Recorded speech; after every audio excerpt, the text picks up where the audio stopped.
함께 하나님 말씀 보겠습니다. 보혈기도 7번째 말씀입니다.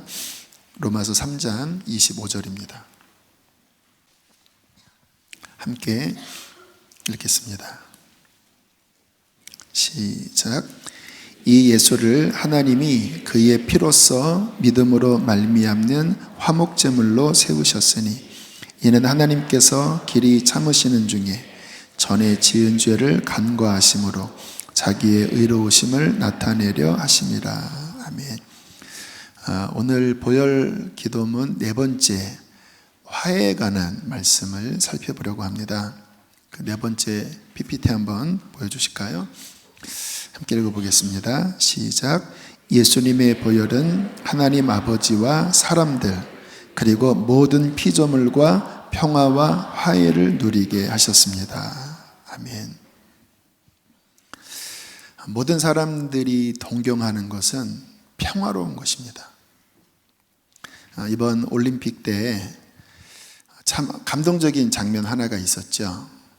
우리나라 금메달리스트인 이상화 선수가 부상 때문에 힘들었는데 이번에 아주 절치부심하고 금메달 따려고 열심히 달렸는데 안타깝게 고다이라라고 하는 그 일본 선수에게 뒤져서 은메달에 머물렀습니다.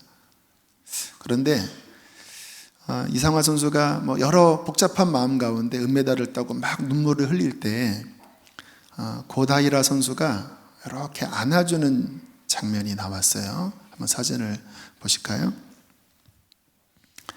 저도 저 장면을 보고 참 감동을 받았습니다. 고다이라 선수는 일본 국기를 이렇게 몸에 메고 이상화 선수는 태극기를 들고 마음이 좀 복잡했을 것 같아요. 시원하기도 하고 안타깝기도 하고. 그런데 우리나라와 일본이 참 관계가 좋지 않잖아요. 그런데 너무나 둘이 따뜻하게 안으면서 이런 얘기를 속삭였다고 그래요. 고다이라 선수가 너는 내가 존경하는 선수다. 그랬더니 이상화 선수가 나는 네가 참 자랑스럽다 하면서 이렇게 꼭 안아주는 장면, 또 손을 잡고 함께 이렇게 스케이트장을 이렇게 다니는 장면을 보면서 일본과 우리나라가 민족적으로 깊은 앙금이 있는 나라, 또 비록 우리가 졌지만 둘이 이렇게 손에 손을 잡고 함께 이렇게 화평한 모습을 보면서 우리나라 사람들도 감명을 많이 받았고 일본 사람들도 이 장면 보면서 참 우리나라가 저렇게 일본, 한국이 사이좋게 회복되면 얼마나 좋겠냐라는 어떤 댓글을 달았다고 하는 기사를 읽었습니다. 모든 사람들이 바라는 게 평화이지만 그러나 이 세상에서 이러한 화평을 누리는 게 생각보다 쉽지 않아요. 우리의 삶의 많은 영역이 실은 관계가 깨어져 있습니다. 그래서 많이들 상처받고 힘들어해요. 우리 학생들 학교 다닐 때 왕따처럼 무서운 게 없죠. 그 왕따를 한 1년간 경험한 아이들이 엄청난 이 정신적 외상, 트라우마를 겪으면서 평생 내가 또 이러한 일을 겪을까 하는 그 두려움에 떠는 그런 모습을 봐요. 바깥에서만 그런 게 아니라 가정 안에서의 이 불화도 만만치 않습니다. 자녀들이 제일 싫어하는 사람 가운데 하나가 아버지라고 하잖아요. 두 번째가 엄마고. 안 그런 경우도 많지만 이렇게 조사를 해보면 제일 증오하는 인물이 부모인 경우가 많아요. 삶의 많은 부분이 깨어져 있는데 왜 평화를 원하면서도 저런 평화하는 장면을 보면 그렇게 동경하고 부러워하면서도 막상 우리의 많은 삶이 왜 깨어져 있을까요? 어떤 교육학자가 그런 이야기를 했다 그래요. 학교에서 싸우는 아이들은 그가 타인과 싸우기 이전에 그 마음 안에서 스스로 싸우고 있다. 저도요, 제가 학창시절 때 이렇게 싸웠던 기억을 생각을 해보면 이상하게 그날 누구와 다투잖아요. 그러면 하나이만 다투지 않고 자꾸 여러 사람들과 싸우더라고요. 그래서 저는 어릴 때 왜 그렇지? 오늘은 왜 이렇게 내가 많이 싸웠지? 그러면서 나중에 커서 느낀 게 뭐냐면 그날 내 마음이 불편했구나. 그렇기 때문에 내가 누군가를 만날 때 편치 않은 말들을 했구나. 무슨 이야기입니까? 왜 인간관계, 우리의 삶의 많은 관계들이 깨어지냐면 우리의 마음이 깨어져 있기 때문에 그래요.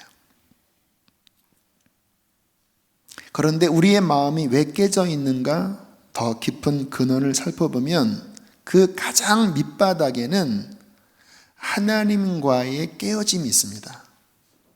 이것은 우리가 관계를 점검하는 데 있어서 아주 중요한 인식이에요.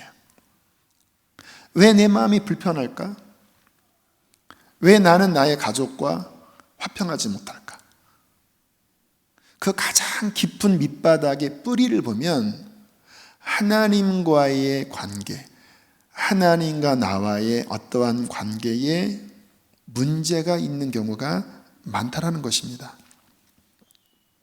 저는 그러한 측면에서 창세기 3장에 있는 말씀을 굉장히 자주 묵상합니다. 설교 시간에도 많이 인용을 하지요.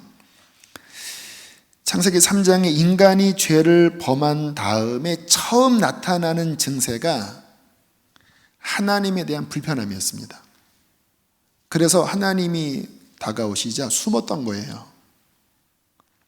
그런데 그 아담의 내면을 더 깊이 들여다보면 단순히 숨은 것이 아니라 이 죄로 말미암아 하나님과 틀어졌다고 하는 건 뭐냐면 내 마음에 하나님에 대한 반역하는 마음이 생긴 거예요.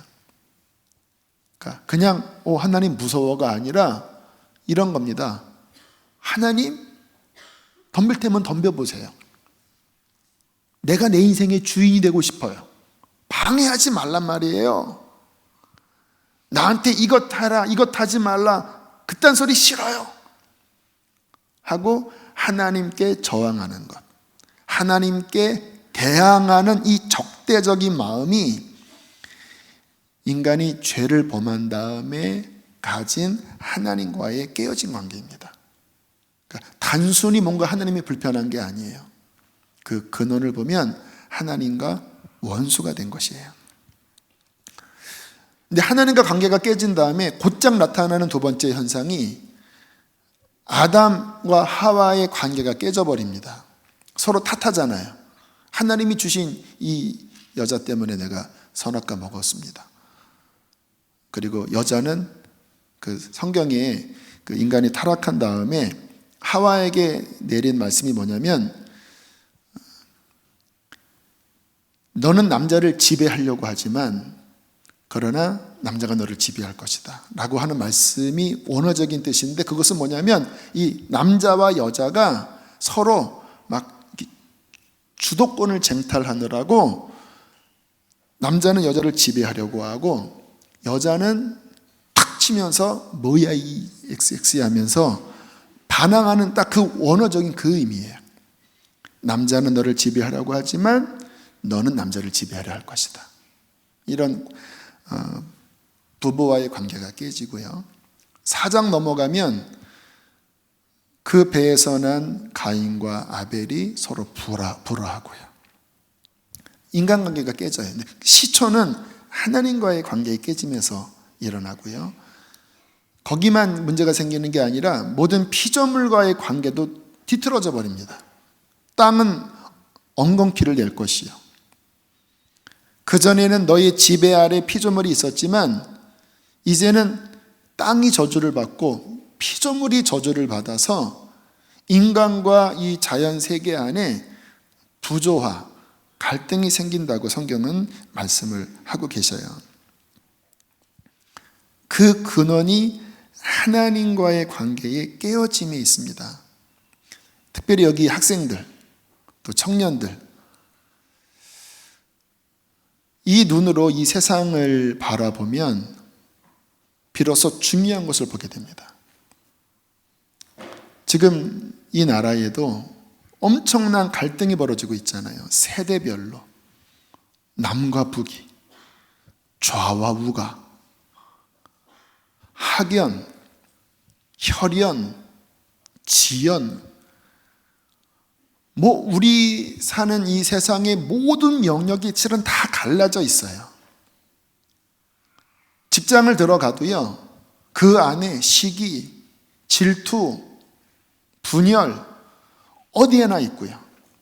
사랑하는 사람과 만나서 결혼을 해서 행복한 삶을 원하지만 조금 지나면 뭔가 문제가 생겨서 가정이 깨어진, 서로 원수가 되고 미워하는, 내 배로 새끼를 낳는데 그 새끼가 내 얼굴을 피하는, 엄마를 증오하는 이러한 갈등의 뒤범벅이 된 세상, 직시할 때 이런 것들이 보이거든요. 그래서 이 땅을 살아가면서 이 관계의 어려움 때문에 우리는 가장 큰 상처를 받습니다. 그렇죠. 그런데 그 뿌리가 뭔지를 알아야 돼요.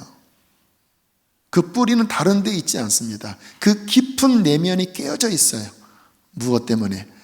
죄로 인하여 하나님과의 관계가 깨어짐으로 말미암아 모든 관계가 다 어그러진 상태가 되었다는 거예요. 어떻게 진정한 평화를 찾을 수 있을까요? 진정한 화평을 찾을 수 있을까요? 그 모든 것의 첫 단추가 바로 하나님과의 평화입니다. 하나님과의 관계 회복이에요. 이것이 우리의 삶의 평화를 이루는 가장 중요한 키워드예요. 제가 결혼식 할 때 거의 빼먹지 않고 하는 주례사가 바로 여기입니다. 부부가 행복할 때 인생의 가장 큰 행복을 누릴 수 있는데, 이 부부의 행복, 연합은 어디에서 이루어지는가? 하나님과 가까워질 때 비로소 연합을 이룰 수 있다고 저는 꼭 주례사를 해요. 이 주례사는 제가 어떠한 공부를 통해서 배웠다기보다는 삶으로 체득한 거예요. 저도 깨어짐이 많은 가정에서 태어나서 마음이 참 많이 깨어진 사람이었고, 제 아내 역시 순탄치 않은 가정에서 많은 아픔을 가지고 제 아내도 자라났어요. 그리고 둘이 만났습니다. 참 신기한 것을 발견한 게 뭐냐면요, 그 연애할 때도 그렇고 결혼 생활할 때도 그렇고, 하나님과의 관계가 좋을 때는 참 관계가 너무나 순탄하고 평화롭고 원만한데, 왠지 삐그덕거리기 시작하면 원인이 꼭 하나더라고요. 하나님과 뭔가 멀어지면 이상하게 짜증이 나고 마음의 여유가 사라지고, 그러면서 부부싸움이 일어나고, 한번 부부싸움이 일어나면 한동안 말을 하지 않았던 적이 옛날에 있었습니다. 일주일 동안 말 안 한 적도 가끔 있었어요. 자주 싸우는 편은 아닌데 예전엔 그랬어요. 그런데 보니까 근원이 뭔가 하나님과 관계가 불편해질 때 아내와 갈등이 일어나더라고요. 그래서 제가 줄에서 하면서 꼭 그 이야기를 하는데요, 우리의 삶의 진정한 평화의 첫 단추는 하나님과의 평안함, 이것을 우리가 가장 먼저 회복해야 한다는 거예요. 그런데 이것은 단순히 가정이 화목하고 내 삶이 평화롭게 되는 것만 중요하지 않아요. 아까 제가 말씀을 드렸던 것처럼 죄는 하나님을 적대시하는 거거든요. 내가 왕이니까. 근데 하나님이 왕 되려고 하는 것이 싫은 거예요. 그래서 쿠데타 일으키면 그 다음에 왕이 될 만한 자를 축출하는 게 보통 관례잖아요. 그래서 김정은이 누구 살해했죠? 김일렐리 살해했잖아요. 그게 본성이에요. 그러니까 본인이 왕이 된 다음에 하나님이 왕 되는 것을 이제 막 핍박하는 게 이게 본성이거든요. 그래서 인간이 죄에 빠지면 하나님과의 관계가 서로 적대적인 관계입니다. 성경에 하나님과 원수되었다고 말씀해요. 그리고 하나님은 자기가 주인되어 죄 가운데 살아가는 자를 바라보면서 진노하신다고 말씀을 하세요. 그러니까 하나님과의 관계가 어그러져 있다고 하는 것은 대단히 위험한 상태에 있는 것입니다. 제가 지난 주일에도 말씀을 드렸죠. 단순한 인간 권위자와 관계가 불편해도 참 두려운데, 우리를 영원히 지옥 보낼 수 있는 그 하나님과 관계가 틀어져 있는 상태라면, 그분과 불화한 상태라면 이것은 단순한 문제가 아니에요. 우리의 영원한 운명이 대단히 위험한 처지에 있는 거예요. 1741년 조나단 에드워드라고 하는 유명한 청교도 신학자가 유명한 설교를 했습니다. 하나님의 진노의 손 아래에 있는 죄인들이라고 하는 설교를 했어요. 이 설교를 할 때 부흥이 일어났습니다. 사람들이 이 설교를 듣고 하나님의 그 진노를 마음 깊이 느끼면서 막 통곡하면서 회개하는 역사가 일어났어요. 이것이 미국의 그 유명한 1차 대각성 운동입니다. 그 설교 내용을 좀 발췌하면 하나님과 불화할 때 어떠한 상태인지를 조나단 에드워드 설교를 통해서 느낄 수 있습니다. 악인은 지옥에 떨어져야 마땅합니다. 그런데 그 칼이 그들을 내리치지 않는 것은 오직 하나님의 전적인 자비의 손길 때문입니다. 이 말은 뭐냐면 하나님과 원수된 상태에서는 이제 곧 지옥이 코앞이라는 거예요. 하나님이 손을 놓으시면 그 영원한 지옥불에 떨어진다라는 거예요. 그런데 왜 지금 이 세상에 많은 사람들이 버젓이 살고 있습니까? 그가 잘나서가 아니라 하나님의 자비가 그를 아직 붙잡아주고 있기 때문에, 그에게 기회를 주고 있기 때문에 지금 저렇게 잘난 듯이 살아가요. 뭐 하나님을 향하여 욕하는 사람들, 또 진화론자들이 하나님 조롱하는 모습을 보면 참 가관인데 여전히 살아있거든요. 많은 사람이. 왜일까요? 그는 하나님의 진노 아래 있지만 하나님의 자비가 아직 그를 붙잡아주고 있다는 거예요. 그러나 하나님께서 그 손을 놓으시는 날이면 즉시 지옥의 수문이 열리며 하나님의 맹렬한 진노의 물결이 순식간에 그를 덮치고 말 것입니다. 그 다음 읽어보실까요? 하나님의 맹렬한 진노는 한순간만 당해도 끔찍한 일일 텐데 회심치 않은 자들이 당해야 할 그 무서운 비참함은 끝이 없습니다.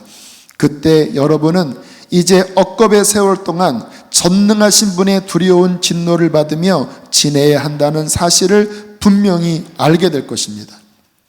여러분, 하나님께 한번 매를 맞아본 사람이 있을 겁니다. 징계를 받은 사람. 되게 힘들어요.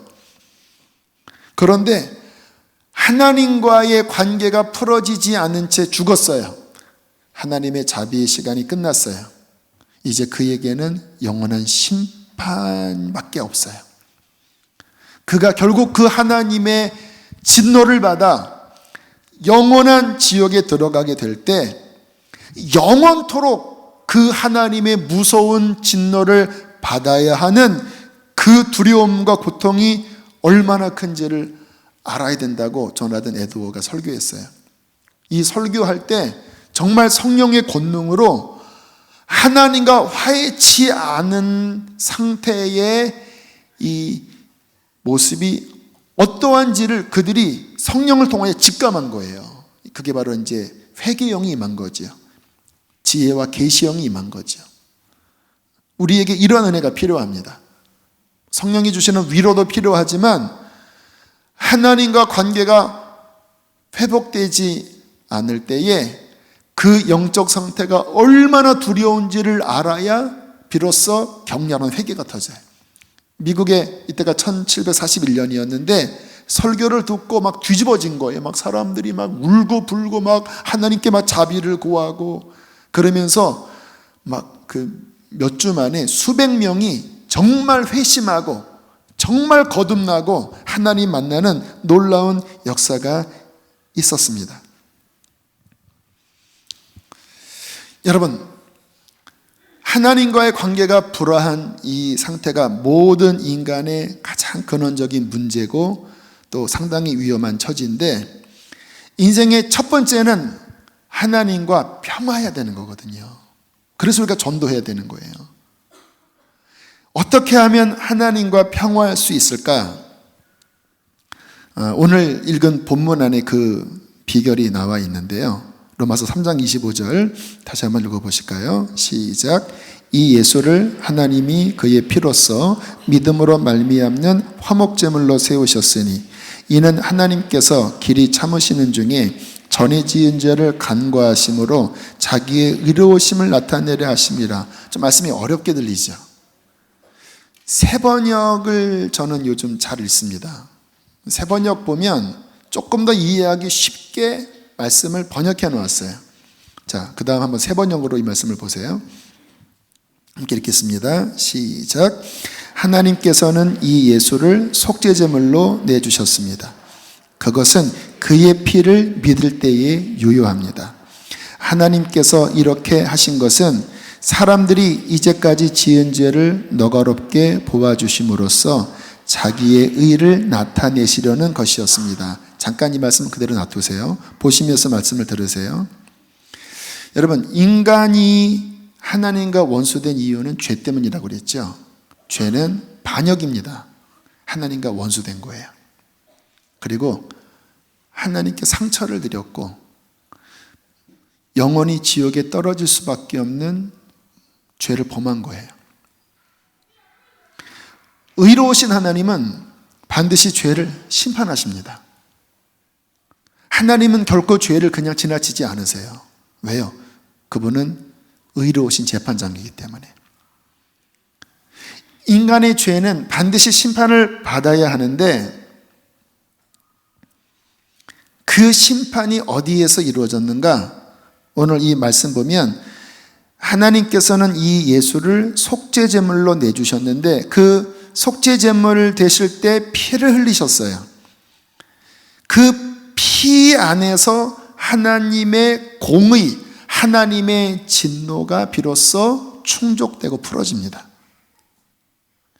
왜 예수님의 피가 하나님과 우리 사이를 화목해 하는가?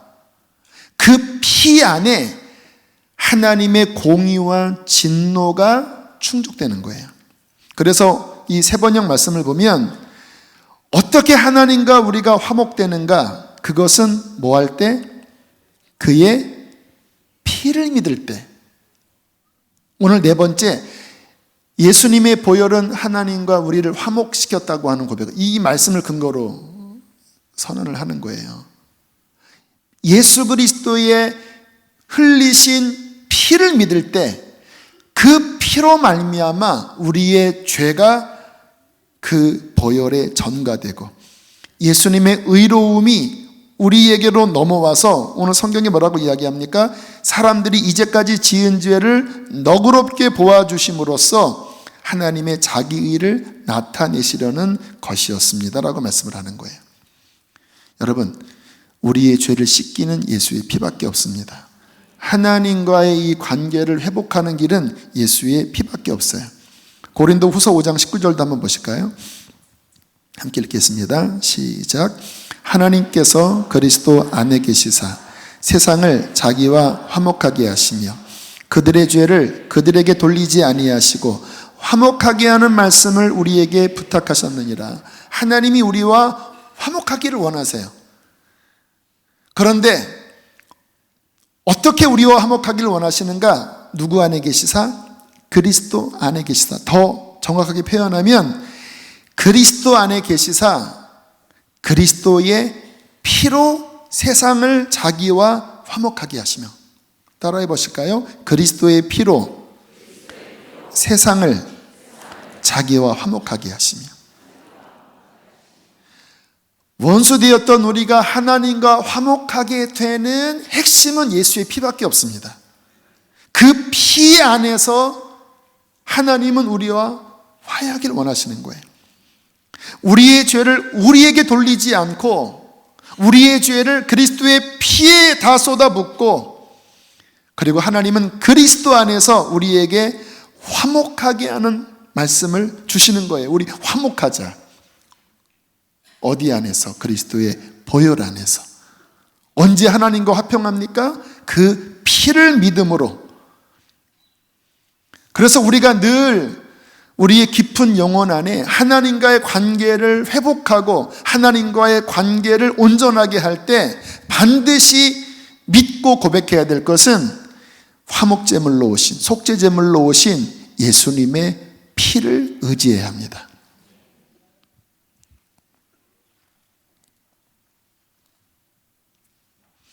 로마서 5장 1절에 이렇게 또 말씀하세요.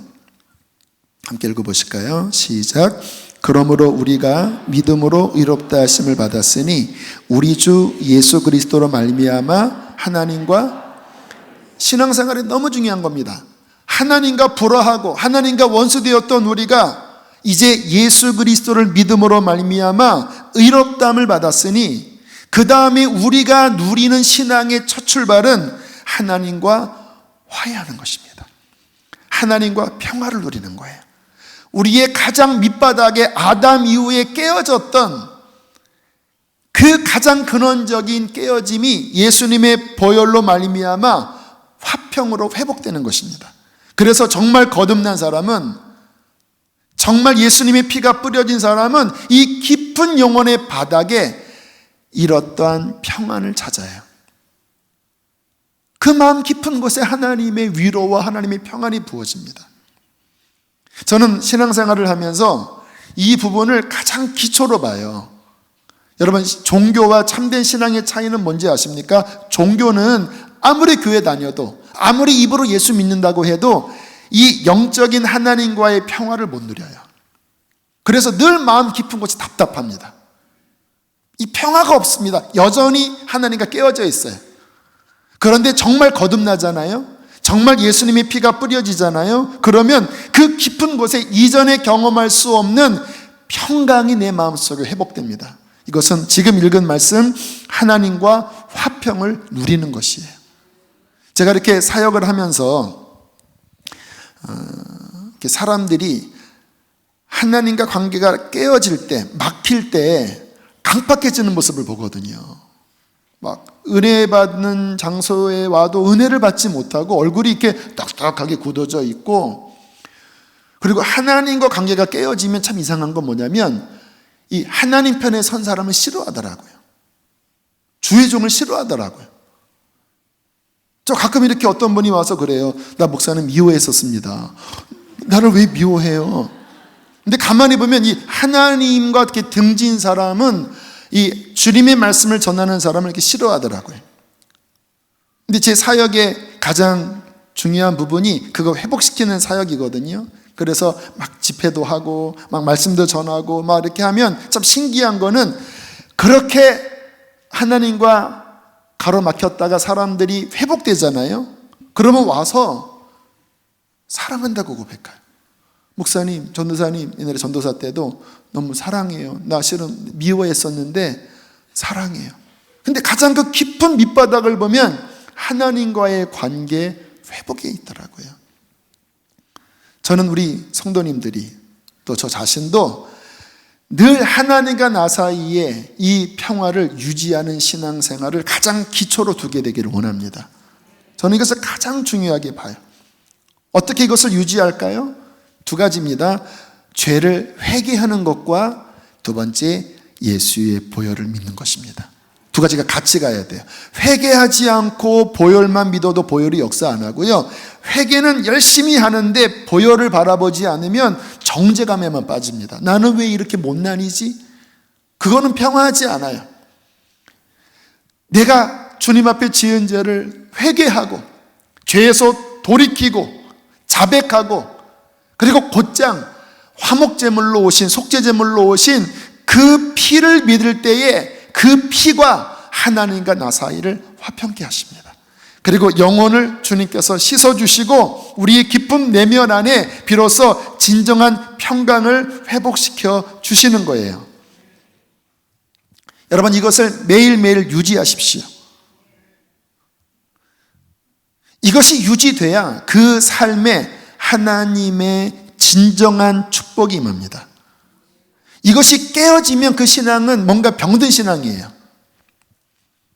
저는 이렇게 요즘 그런 마음이 들어요. 우리 교인들 바라보면서 이렇게 신앙에 오르락내리락 그런 시간들이 있잖아요. 근데 주일에 이렇게 보면 제 안에 좀 위기의식이 들어요. 많은 분들이 예배가 막혀있는 분들이 참 많음을 느껴요. 뭔가 영적으로 이렇게 종교화된 분들이 요즘 좀 많아진 것 같아요, 제 마음에. 그래서 이 요한복음 끝나면 좀 몇 주는 사도행전 들어가기 전에 이 예배 회복에 대한 말씀을 드리려고 그래요. 이 예배가 회복돼야 그 다음 나갈 수 있거든요. 근데 이 예배가 회복되는 중요한 비결은 무엇인가요? 회개하고 예수님의 보혈 안에 들어갈 때 하나님과의 관계가 회복되면 예배가 회복됩니다. 예배가 회복되면 하나님의 은혜가 우리의 삶에 임하는 거예요. 그 다음 말씀 볼까요? 그 1절이 그러므로 믿음으로 의롭다함을 받았으니 우리 주 예수 그리스도로 말미암아 하나님과 화평을 누리자. 그 다음에 2절에 나오는 말씀이 읽어보실까요? 시작. 또한 그로 말미암아 우리가 믿음으로 서 있는 이 은혜에 들어감을 얻었으며 하나님의 영광을 바라고 즐거워하느니라. 하나님과 관계가 회복되잖아요. 그러면 그 사람의 영적인 위치가 하나님의 은혜의 영역 안으로 들어갑니다. 하나님과 화평하다고 하는 말은 뭐냐면 하나님이 그를 통치하시는 거거든요. 하나님과 막힌담이 없는 거거든요. 그러면 하나님의 은혜의 영역 안에 들어가고 하나님의 은혜가 그의 삶에 단비처럼 햇빛처럼 내리기 시작합니다. 그러면 그의 삶에 하나님의 선한 일들이 일어나기 시작해요. 여러분, 진짜 복은 다른 게 아닙니다. 하나님과 관계가 회복되고 하나님 안에 있는 거예요. 그러면 하나님이 그 삶을 통치하시면서 하나님의 온갖 선한 선물들, 선한 은총들이 그 삶에 이렇게 따사로운 햇볕처럼 시절을 따라 내리는 단비처럼 그의 삶에 내려요. 그러면 그의 삶이 시절을 쫓아 과실을 맺는 삶으로 나아가는 거예요. 할렐루야. 저는 정말 주님 안에 1년을 구하고 주님 안에 3년을 구하고 주님 안에 5년을 구하고 주님 안에 10년을 구하고 주님 안에 30년을 구하는 사람들을 눈여겨봐요. 저는 이렇게 교인들 만나면 또 하나님의 사람들 만나면 그러한 신앙 간증 듣는 것에 아주 관심이 많거든요. 근데 참 신기한 건 뭐냐면 하나님과 관계 회복되잖아요. 제일 처음에는 내 마음의 평안을 누립니다. 그런데 여전히 내 삶의 많은 영역은 어려워요. 왜요? 그동안 뿌린 게 있기 때문에. 잘못된 씨앗을 뿌렸잖아요. 그런데 정말 하나님의 은혜 안에 순전하게 살아가잖아요. 1년이 지나고 3년이 지나고 5년이 지나면요, 그의 삶에 놀라운 선한 열매들이 맺어지기 시작합니다. 그 삶에 자신이 이룰 수 없는 많은 하나님의 역사들이 나타나요. 여러분 성경 보세요. 그 하나님의 손에 붙들린 하나님의 사람들을 보세요. 아브라함, 이삭, 야곱을 보세요.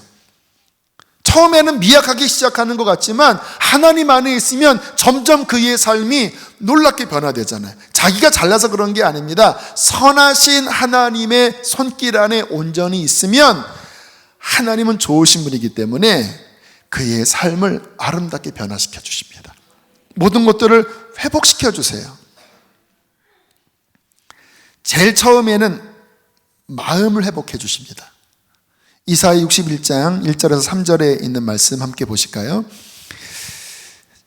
읽어보시겠습니다. 시작. 주 여호와의 영이 내게 내리셨으니 나를 보내사 마음이 상한 자를 고치며 포로된 자에게 자유를, 갇힌 자에게 노임을 선포하며 무릇 시온에서 슬퍼하는 자에게 화관을 주어 그 죄를 대신하며 기쁨의 기름으로 그 슬픔을 대신하며 찬송의 옷으로 그 근심을 대신하시고 그들이 의의 나무 곧 여호와께서 심으신 그 영광을 나타낼 자라 일컬음을 받게 하려 하심이라. 잠깐 말씀 놔두세요. 여러분, 주님과의 관계가 회복되면 성령이 임하십니다. 그러면 그분께서 하시는 첫 번째 선한 일은 뭐냐면 하나님을 떠나서 생겼던 많은 상한 것들, 그 상한 것이 깊어지면 죄와 상처의 포로가 됩니다. 근데 주님의 보혈은 그 내면 안에 상하고 포로된 많은 것들을 치료하세요. 그리고 슬퍼했던 그 영혼에 하나님은 기쁨의 관을 씌워주시고 기쁨의 기름을 부어주시고 찬송의 옷을 입혀주셔서 예배를 회복하시고 그들의 인생이 하나님이 심으신, 하나님께 영광 돌리는 시냇가에 심은 나무처럼 하나님은 변화시켜 주신다는 거예요. 이게 첫 번째, 하나님과의 관계가 회복되면 일어나는 마음의 평화입니다. 아까 서두에 말씀을 드렸죠. 왜 관계 어려움이 생기는지. 자신의 마음이 불편한 겁니다. 내 마음이 깨어져 있는 거예요. 내 마음이 병들어 있는 거예요. 그러니까 내 관계가 내 바람과는 다르게 자꾸 꼬여요. 그런데 하나님이 내 안에 오셔서 내 마음을 회복시켜 주시면 비로소 나의 삶의 모든 것들이 회복으로 나아가요. 그래서 이사야 61장 4절에 이렇게 말씀합니다. 읽어보실까요? 시작. 오래 황폐하였던 곳을 다시 쌓을 것이며 옛부터 무너진 곳을 다시 일으킬 것이며 황폐한 성읍 곧 대대로 무너져 있던 것들을 중수할 것이며. 이 속이 회복되는데 그 다음에 나가는 것은 뭐냐면 그가 황폐했던 많은 곳들을 회복시키는 화평케 하는 자가 되는 거예요. 그 가정이 회복돼요. 물론 이러한 말씀 앞에 아직 어려움을 겪는 분들 많다고 하는 사실 아세요? 압니다. 그러나 기억하십시오. 정말 심령이 회복되고 하나님 관계가 회복되면요, 하나님은 그 사람을 통하여 가문을 중수하십니다. 하나님을 떠나면 우상 숭배에 빠지고, 우상 숭배에 빠지면 귀신이 오는 것은 깨트리는 거거든요. 도둑질하고 죽이고 멸망시키는 거예요. 오래 무너져 있는 거예요. 우리 대대로 조상부터 내려온 것들이 무엇입니까? 음란하고 서로 갈라지고 다 그런 것들이잖아요. 그런데 하나님과 화평해서 내 마음이 회복되면 그는 오래 황폐하였던 그 가문을 다시 쌓고 옛부터 무너진 것들을 다시 복음으로 일으키고 황폐한 성읍을 아름답게 변화시키는 화평케 하는 자, 중수하는 자로 하나님은 변화시켜 주시는 겁니다. 제가 너무 자주 드려서 식상하겠지만 그러나 저는 증인으로 서고 싶어요. 정말 주님의 화평의 복음이 제 삶에 왔을 때 저는 주님께서 저의 가정을 어떻게 변화시켜 주셨는지를 보면서 너무너무 감동합니다. 이제 저는 49밖에 안 되었어요. 아직 앞길이 창창합니다. 주님 믿은 지 그렇게 오래되지 않았어요. 오래됐네. 30년이 넘었네. 근데 불과 한 세대밖에 안 지났는데 저의 가정 안에 주신 오늘 이 말씀, 하나님과의 화평으로 이루신 우리의 가정의 회복은 저는 너무너무 감사하다라니까요. 저는 우리 아버지와 어머니가 관계가 안 풀어질 줄 알았어요. 근데 결국 마지막에 하나님께서 아름답게 저희 아버지와 어머니의 관계를 풀어주시고 얼마나 감사한지 몰라요. 우리 어머님이 나중에 천국 갔을 때 저희 아버지 만나면 이제는 풀었거든요.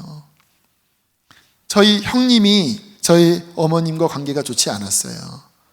그런데 이번 설에 온 가정이 함께 모여서 함께 세배도 하고 밥도 먹고 그런 화평한 모습, 여러분에게는 자연스러웠을지 모르지만 저는 그게 꿈이었거든요.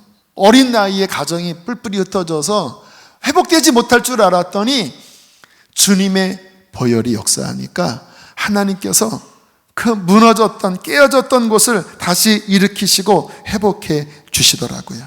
할렐루야. 오늘 이 네 번째 말씀 다시 한번 읽어보실까요? 예수님의 보혈은 시작. 예수님의 보혈은 하나님 아버지와 사람들 그리고 모든 피조물과 평화와 화해를 누리게 하셨습니다. 할렐루야. 한 번 더 여러분의 가정 안에 선포하십시오. 시작.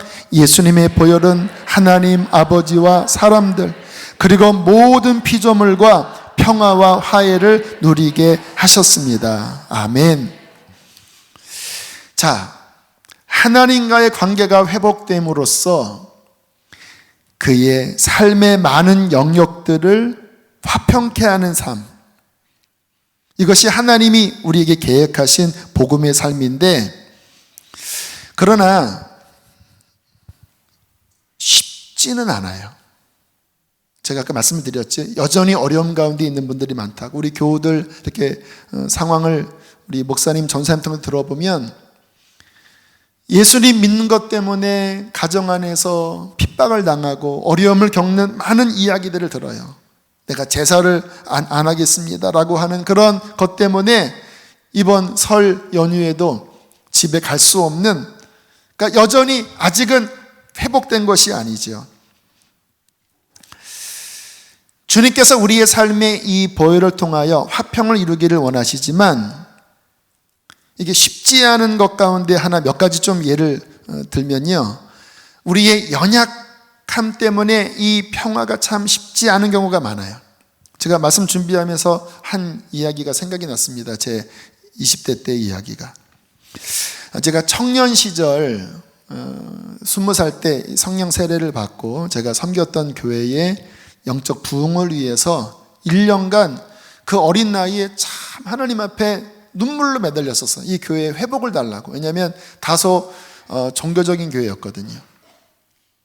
근데 1년 동안 열심히 했는데 그렇게 생각만큼의 부흥이 일어나지 않고, 이게 청년이었으니까 힘이 너무 없었죠. 그리고 그 이듬해인 21살에 저는 이제 교회를 옮기기로 작정을 했습니다.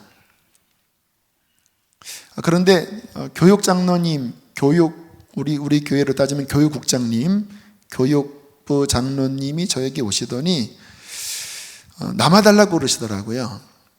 좀 교회를 더 총무로 섬겨달라고. 근데 제가 거절을 했습니다. 여기까지라고 생각을 했던 것 같아요. 이곳에서의 사역은. 그리고 이제 교회를 옮기고 잠깐 한 1년 정도 장로교회를 갔었는데, 어느 날 제가 이렇게 어떤 책을 읽었었나 아니면 기도를 하다 그랬나, 무슨 내용이 마음에 걸렸냐면 영적 지도자와의 관계에 대한 어떤 마음의 찔림을 받았어요. 영적 지도자와 좋은 관계 안에 거해야 한다. 교회를 나온다 할지라도 불편하게 하는 것은 하나님의 뜻이 아니다라고 하는 글을 읽었던지 설교를 들었던지, 그리고는 제가 주님 앞에 회개하면서 기도를 했습니다. 하나님, 목사님이 나를 붙잡았는데 제가 나오면서 혹시 그 20대 초반에 그 목사님에게, 제가 20대 초반 때 그 목사님에게 혹시 마음에 불편함을 드렸다면 하나님 화해하게 해주십시오. 그러다가 우연히 학교에서 그 목사님을 보게 되었습니다. 학교 선배님이었거든요. 나보다 한참 나이가 많으시지만 학교에 오셨더라고요. 제가 용기 있게 가서 목사님 안녕하세요. 목사님께 사과드릴 게 있습니다. 뭐야 그러시더라고요. 제가 혹시 교회를 옮긴 게 목사님 마음에 불편함을 들었다면 죄송합니다. 주님께서 그 부분 사과하라는 마음을 주십니다. 그랬더니 목사님의 눈이 이렇게 빨개지시더라고요. 뭔가 이렇게 마음에 맺힌 게 있었던 것 같아요. 그러면서 내가 좀 밀어주려고 했는데 후배니까 갔다고 하면서 조금 이렇게 얼버무리었는데, 어쨌든 목사님 마음이 좀 풀어지시는 느낌 받았고, 저도 이렇게 이야기하면서 목사님과의 어떠한 좀 냉랭했던 어떤 관계가 풀어지는구나 하고 목사님께 사과를 드리고 그때 푼 다음에 헤어졌어요. 그 후로부터는 한 번도 뵌 적이 없어요. 근데 오늘 말씀 준비하면서 그때가 생각이 났어요. 왜 이야기를 하는지 아세요? 두 가지 이유 때문에 그래요. 주님 안에서 어떤 관계를 잘 유지하는 게 생각보다 쉽지 않아요. 왜? 연약하니까. 제가 그 교회를 나왔을 때 저 나름대로의 이유가 있었거든요. 그것은 저의 이유겠죠. 하나님이 꼭 인정하는 것만은 아니겠죠. 우리는 여기 계신 분들 뭐 교회를 옮기시거나 어떤 주회종과의 관계에서 다 사연들이 있잖아요. 그것은 다 우리 안에 연약함들이 있고 또 그 목회자의 연약함이 다 엉켜 있는 거거든요. 이 말씀을 드리는 이유가 뭐냐면, 그래서 때로는 상처도 받고 때로는 뭔가 관계에 어려움이 있지만, 그러나 주님께서는 그럼에도 불구하고 화평을 어찌하든지 유지하기를 원하신다는 거예요. 그래서 만약에 이곳에 어떤 분들은 생각난다면 꼭 다시 그 교회에 가라는 건 아니거든요. 그러나 뭔가 불편했다면 명절에 과일이라도 드리면서, 또 저한테 과일 날라오는 거 아니야 또? 뭔가 이렇게 관계를 푸는, 우리 안에 뭔가 연약함, 나에게도 연약함이 있고 너에게도 연약함이 있지만, 그러나 그것을 그냥 방치하는 것이 아니라 그 연약함 중에 그 화평을 지키려고 하는 신앙의 순종이 우리 안에 필요하다는 것입니다.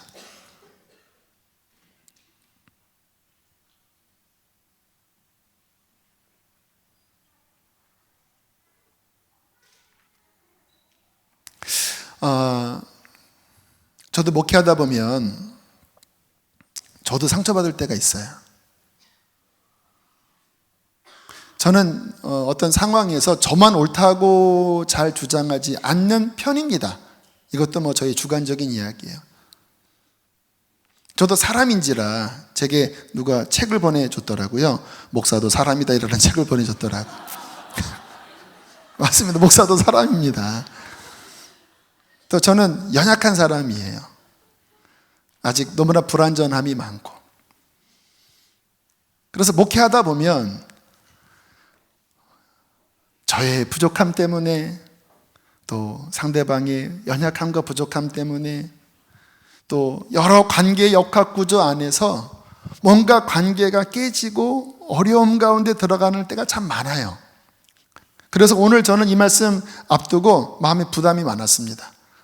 과연 내 삶은 하나님과의 평화는 어떻게 잘 지키는 것 같지만, 물론 이것도 못 지킬 때도 많지만, 과연 나는 내 삶의 많은 영역에서 이 화평을 온전히 유지하고 있는가? 라고 하는 질문 앞에 많이 고민도 하고 기도도 하고 묵상도 했어요. 복잡하더라고요. 단순한 문제는 아니더라고요. 그런데 얼마 전에 제 안에 좀 불편한 마음, 또 그것 때문에 이렇게 상한 마음이 있었을 때, 저는 그렇게 기도하고 잠을 잔 다음에 딱 눈을 떴을 때 성령께서 어떠한 음성을 들려주실 때가 가끔 자주 있습니다.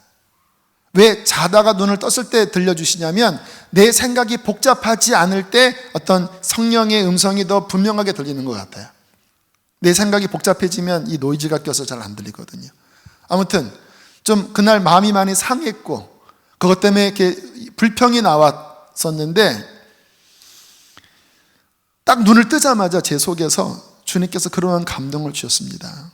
미워하지 말고 사랑해라. 불평하지 말고 찬양해라. 이때 이 두 가지의 주님의 메시지가 제 마음 깊은 곳에 분명하게 울렸습니다. 하나님이 원하시는 마음은 미움이 아니라 사랑이구나. 하나님이 원하시는 마음은 탄식하는 게 아니라 찬양하는 것이구나. 하나님, 알겠습니다. 주의 마음을 품겠습니다. 하나님, 사랑하겠습니다. 하나님, 품겠습니다. 그리고 하나님, 내가 탄식하지 않고 하나님, 저는 찬양하는 자가 되겠습니다. 오늘 그 영어 찬양, 느낌대로 살지 않고 보는 대로 살지 않고 나는 믿음으로 살리라. I believe in you. 나는 주님 안에서 믿습니다. 주님, 내가 주님의 말씀을 믿음으로 취하겠습니다. 이렇게 붙잡으니까 제 마음이 분명해지더라고요. 저도 살면서 여전히 관계에 어려움이 있고, 또 이것이 또 불가피한 상황도 있더라고요. 그런데 주님이 제게 주시는 마음이 뭐냐면, 어떠한 가운데서도 누군가를 미워하는 마음으로 살면 안 된다. 하나님과 화평케 한 자는 물론 어떨 때는 교회를 우리가 옮길 수도 있고 또 어떤 관계가 이제 갈라질 수도 있어요. 그렇잖아요. 이 땅은 그래요. 아직 불완전한 삶이니까. 그러나 그럼에도 불구하고 하나님이 우리에게 원하시는 것은 용서하는 마음, 축복하는 마음입니다. 할렐루야. 개척한 지 6년 동안 교회를 옮긴 분들이 적지 않았습니다. 그보다 훨씬 많이 오셨지만 한 분 한 분 나가실 때마다 솔직히 제 마음에 이렇게 뜯겨나가는 느낌이 솔직히 있어요. 마음이 아파요. 죄송합니다. 10분이 들어오는 것보다 한 분이 나갈 때 제 마음은 더 데미지를 입습니다. 제가 마음이 여린 사람이거든요. 되게 아파요. 또 나갈 때 막 어떤 메일을 저에게 주기도 하고, 초기엔 어떤 청년이 나갈 때 막 저한테 막 안 좋은 소리를 했더라고요. 하고 메일을 보냈어요. 근데 제가 품는 마음이 있습니다. 뭐냐면 절대로 목자로서 저주하지 말고 축복하자. 그리고 어떤 말을 들을 때 일단 그 말을 내가 수용하자. 변명하지 말고 권면하는 말이라면 수용하고 그리고 꼭 축복하자. 그리고 사랑한다라는 말을 하고 꼭 그런 말을 하고 보내자. 이것을 지키려고 몸부림을 쳐요. 근데 심정적으로는 잘 안 되지만 그러나 하나님 불가피하게 때로는 갈라지고 때로는 상하고 하는 일들이 있지만 주님 제 마음 안에 미워하지 않고 사랑하게 해주십시오. 그리고 축복하게 해주십시오. 왜요? 그것이 하나님과 화평한 자가 가져야 할 그리스도의 마음이기 때문에 그렇습니다. 불완전해요. 박보현 목사님처럼 그렇게 막 그런 멋진 스토리는 저에게 별로 없어요. 그러나 제가 몸부림치는 것은 뭐냐면 하나님 주께서 내게 주신 말씀처럼 사랑하게 해주십시오. 내 마음으로라도 품게 하여 주시고 주님의 화평한 마음을 잊지 않게 하여 주십시오. 여러분 이 마음을 여러분 훈련하시게 되기를 주의 이름으로 축복합니다. 또 하나 이 화평에 있어서 주의할 점이 또 하나 있어요. 여러분 이 화해, 평화라고 할 때 잘못 오해하면 무조건적인 평화와 화해에 빠질 우려가 있어요. 지금 우리가 동성애나 잘못된 악법을 향하여 막 우리가 어떤 면에서는 투쟁하는 거잖아요. 전 감사하게 이번에 입법 신고했다가 막 우리가 글을 올리니까 그게 취하됐다고 하는 그런 이야기를 듣고 참 감사했는데 화해한다고 악과 타협하는 것이 아니라 때로는 거룩한 분쟁을 해야 합니다. 물론 우리 마음 안에 막 미워하는 마음, 정죄하는 마음, 동성애자들 막 싸그리 막 다 지옥불에 들어가면 좋겠다 이런 마음을 가지면 안 돼요. 또 막 우리가 할 때 어떤 공상주의 어떤 그런 흐름에 대하여 막 분노 그러면 안 돼요. 참 조심스러운 겁니다. 막 우리 안에 분노, 정죄, 미움 막 다 뒤집어 엎어 이심 이런 마음들 이거는 주님의 마음이 아니에요.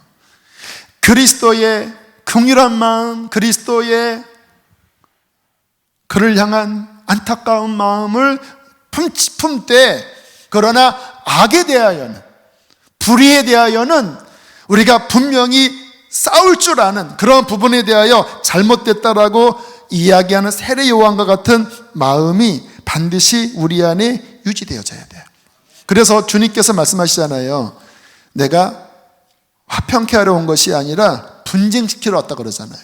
한 집에서 부모와 자식이 며느리와 시어머니는 언제나 분쟁 관계였죠. 어쨌든 다툼이 일어난다. 이것은 인간적인 다툼이 아니라 복음 때문에 불가피하게 내가 이 진리편에 섰는데 비진리와 타협할 수 없기 때문에 불가피하게 갈등이 일어난다고 한다면 그 갈등을 인내하고 그것을 감내하는 것이 또한 하나님의 뜻이겠지요. 그러나 우리가 그를 축복하고 주님의 평화의 마음으로 중보한다면 하나님께서는 우리의 삶의 많은 영역에 하나님의 평화를 이루실 줄로 믿습니다.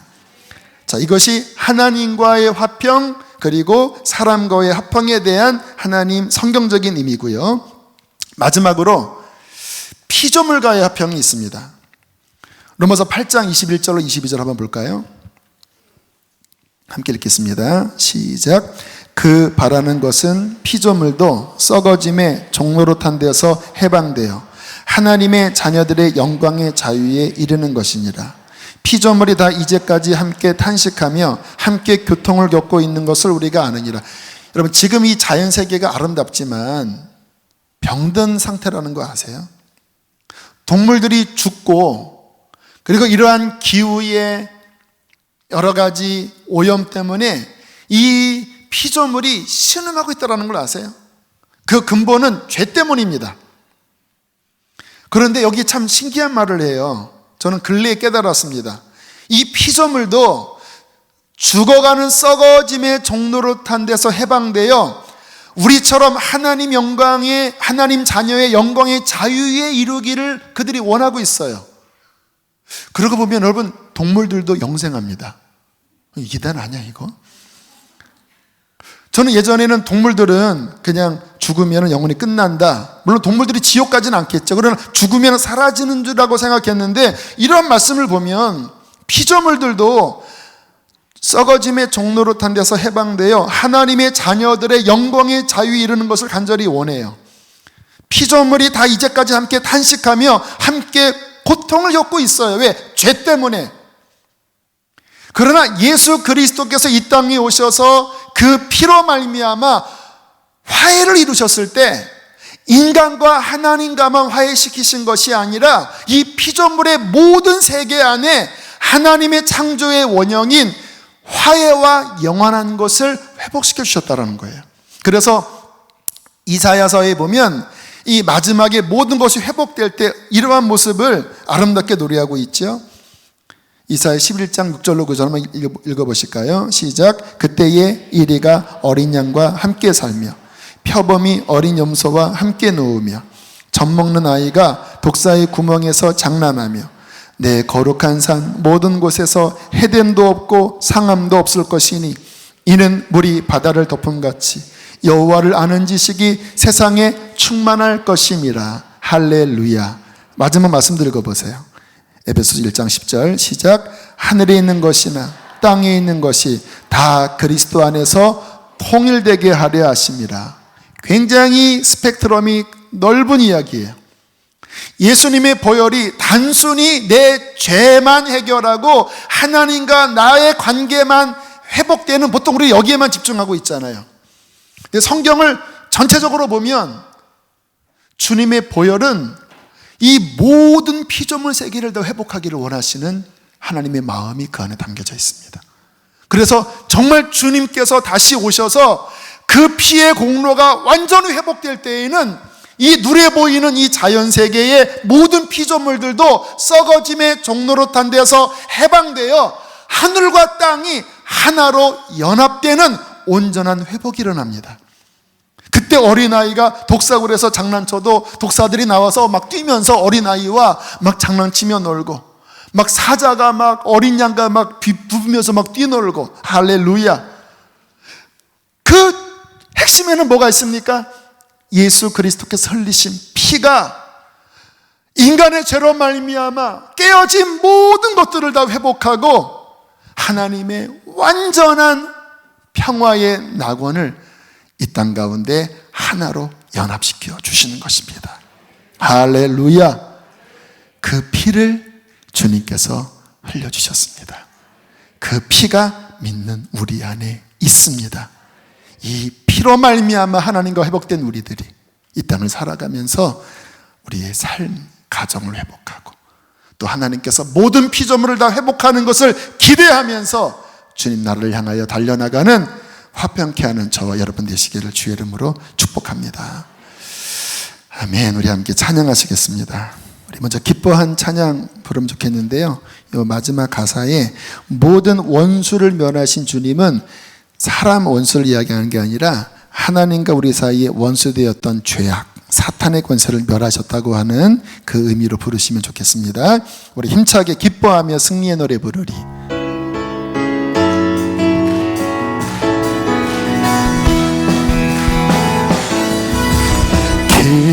기뻐하며 승리의 노래를 부르리. 그 백성 주가 회복시키시네. 그 사랑으로 억눌렸던 자모와 칭찬하며 성얻게 하시네. 전심으로 기뻐하리. 전능의 왕 함께 하시네. 기뻐 외치며 주께를 손들리 춤을 추며 왕의 찬양에 모든 원수를 멸하신 주님 전능의 왕. 예수님의 보혈로 모든 것을 회복하신 주님의 보혈을 기뻐하며 승리의 노래 부르리. 그 백성 주가 회복시키시네. 그 사랑으로 억눌렸던 자모와 칭찬하며 성얻게 하시네. 전심으로 기뻐하리. 전능의 왕 함께 하시네. 기뻐 외치며 주께를 손들리 춤을 추며 우리 화평케 된 자로서 기뻐합시다. 찬양해 모든 원수를 멸하신 주님 전능의 왕 함께하. 전능의 왕 함께하시네. 전능의 왕 함께하시네. 하나님 어린 양 독생자 예수, 날 위해 죽으신 주님, 주 흘리신 그 보혈이 나의 죄를 정결케 하네. 함께 우리 찬양 고백하겠습니다.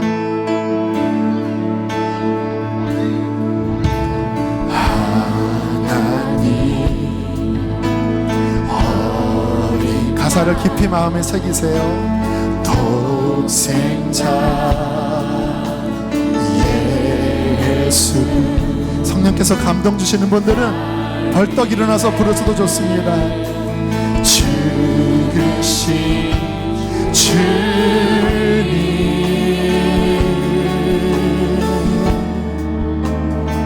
주 흘리신 그 보혈이 나의 죄를 정결케 하네. 내 영을 고치시네.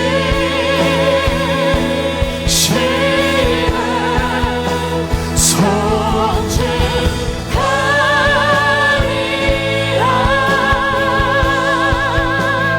화목해 하신 주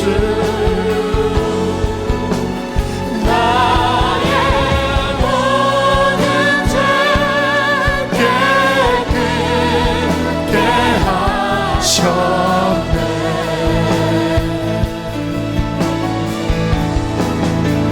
손짓하리라. 귀하신 어린 양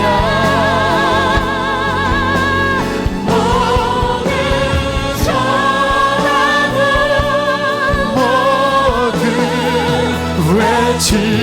우리 다시 한번 주님의 보혈 화평케 하신 그 피를 믿음으로 고백합시다. 하나님, 십자가에서 그의 굵은 선혈이 흘러내리고 있습니다. 그의 피는 하나님과 우리를 화해시키셨고 모든 사람들과 모든 피조물을 화평케 하셨습니다. 죽으신 주님,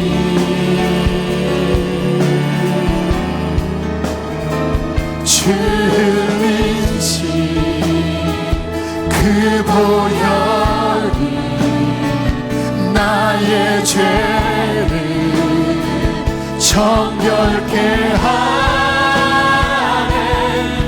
내 영을 고치네. 성취하리라,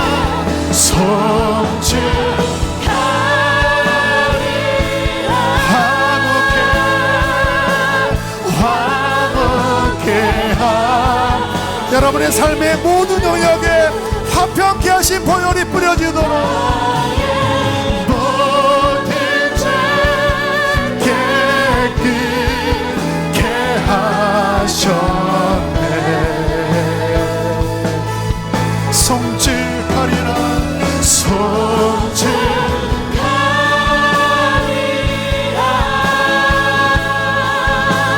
귀하신